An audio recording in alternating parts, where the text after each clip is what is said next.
തല ഉയർത്തി നിൽക്കും. കണ്ണൂർ എന്റെ ഹൃദയരക്തമാണ്. സീറ്റ് വിവാദങ്ങൾക്കിടെ ഇന്നു രാവിലെ കെ സുധാകരന്റെ ഫേസ്ബുക്ക് പേജിൽ വന്ന വൈകാരിക കുറിപ്പിലെ വരികളാണിത്. കണ്ണൂർ നിയമസഭാ മണ്ഡലത്തിൽ മത്സരിക്കാനുള്ള താല്പര്യം സുധാകരൻ നേരത്തെ തന്നെ പാർട്ടി അറിയിച്ചിരുന്നു. എന്നാൽ എംപിമാർ മത്സരിക്കുന്നതിൽ സംസ്ഥാന നേതൃത്വം എതിർപ്പുയർത്തുകയായിരുന്നു. ഹൈക്കമാൻഡും ഇത്തരമൊരു നീക്കത്തിന് പച്ചക്കൊടി കാണിച്ചുമില്ല. ഇതോടെയാണ് സുധാകരന് മുന്നിൽ മത്സര സാധ്യത അടഞ്ഞത്. സ്ഥാനാർത്ഥി നിർണയ ചർച്ചകൾക്ക് നിൽക്കാതെ സുധാകരൻ നാട്ടിലേക്ക് മടങ്ങുകയും ചെയ്തു. നമുക്ക് ഈ വാർത്തയുടെ കൂടുതൽ വിവരങ്ങൾ പങ്കുവെക്കേണ്ടതുണ്ട്.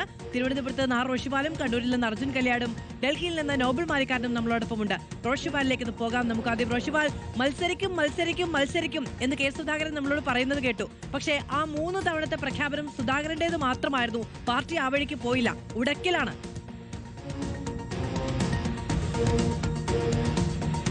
അത് കഴിഞ്ഞ കുറച്ചു കാലമായി കോൺഗ്രസിനകത്ത് കണ്ണൂരിൽ സുധാകരൻ മത്സരിക്കുമോ ഇല്ലയോ എന്ന കാര്യത്തിൽ ചർച്ചകൾ അനൗദ്യോഗികമായി തന്നെ നടക്കുന്നുണ്ട്. സുധാകരൻ അനുകൂലിക്കുന്നവർ പല ഘട്ടത്തിലും സുധാകരൻ കണ്ണൂരിൽ മത്സരിക്കുമെന്ന് ഉറച്ചു വിശ്വസിക്കുകയും ചെയ്തു. അങ്ങനെയുള്ള നീക്കങ്ങൾ ആ വിഭാഗം നടത്തുകയും ചെയ്തിരുന്നു. ഒടുവിൽ കോൺഗ്രസ് ഹൈക്കമാൻഡ് തന്നെ കെ സുധാകരനോട് മത്സരിക്കാനുള്ള ബുദ്ധിമുട്ട്, എംപിമാർക്ക് മത്സരിക്കാൻ ഇളവ് നൽകുന്നത് സംബന്ധിച്ചുള്ള ബുദ്ധിമുട്ടും പ്രയാസങ്ങളൊക്കെ അറിയിച്ചു. അതിന്റെ സൂചനകൾ നൽകി. അതുതന്നെയാണ് കെ സുധാകരൻ വളരെ പെട്ടെന്ന് കണ്ണൂരിലേക്ക് വരികയും പ്രവർത്തകരുമായി, അനുയായികളുമായി ആലോചന നടത്തി ഇനി എന്ത് ചെയ്യണം, മത്സരിക്കാൻ അനുവാദം നൽകുന്നില്ലെങ്കിൽ അടുത്ത നീക്കം എന്താണ്.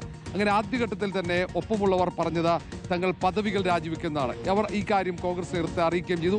പലയിടങ്ങളിലും സുധാകരനെ അനുകൂലിച്ച് പോസ്റ്ററുകൾ പ്രത്യക്ഷപ്പെടുകയും ചെയ്തു. ഇന്ന് വളരെ പെട്ടെന്ന് സുധാകരനെ അനുകൂലിക്കുന്നവർ പലയിടങ്ങളിൽ നിന്നായി വീട്ടിലേക്ക് എത്തിയതോടെ അത് വലിയ അപകടമാകുമെന്ന് കോൺഗ്രസ് നേതൃത്വത്തിന് മനസ്സിലായപ്പോഴാണ് ഇടപെട്ടത്.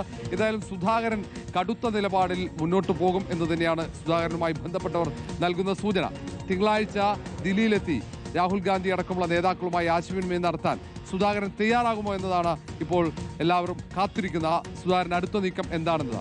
അതുകൊണ്ടാണ് അങ്ങനെ വരാതിരിക്കുമോ എന്ന് ആശങ്കപ്പെട്ടാണ് രമേശ് ചെന്നിത്തലയും PD സതീശനും സണ്ണി ജോസഫും KC വേണുഗോപാലും എല്ലാവരും വിളിച്ചത് സുധാകരൻ വരണം. അത് മാത്രമല്ല, ഈ പറയുന്ന 3 നേതാക്കളും സുധാകരനുമായി ആശയവിനിമയം നടത്തിയിട്ടുണ്ട്. ഇത്തിരി മയപ്പെട്ടിട്ടുണ്ടെന്നാണ് കേൾക്കുന്നത്.